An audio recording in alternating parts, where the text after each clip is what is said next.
चाहे वो धन का हो, चाहे किसी चीज का हो, उसमें सबसे बड़ा जिम्मेदार अगर है तो हमारे देश का ब्यूरोक्रेट्स है।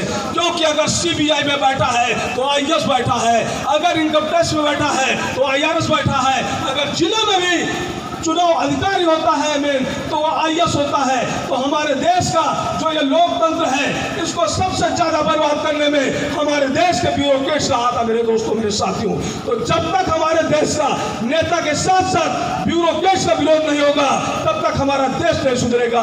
क्योंकि आप जानते हो कि अगर प्रधान अंगूठा टेक होता है तो घोटाला कौन करवाता है? ये सरकारी जो नौकर हैं, नौकरशाह बैठे हुए हैं, ये उससे कहते हैं इस तरीके से नहीं, इस तरीके से करिए, और घोटाला वही कराते हैं। तो मेरे देश का जितना जो है बदमाश नेता है उससे कहीं ज्यादा बदमाश हमारे देश का ब्यूरोक्रेट्स है। इनके खिलाफ भी हमें आवाज उठाना होगा।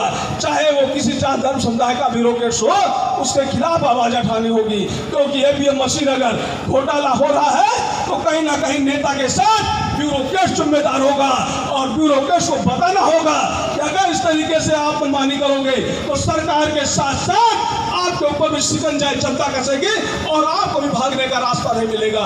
तो मेरे दोस्तों, मेरे साथियों, आपको ध्यान में रखना होगा कि हमारे देश का आज ब्यूरोक्रेट्स भी चोर है, और उतना ही जिम्मेदार है जितना कि नेता उतना ही ब्यूरोक्रेट्स जिम्मेदार है। इसी के साथ मैं अपनी वाणी को विराम देते हुए जय भीम, जय भारत, जय संविधान।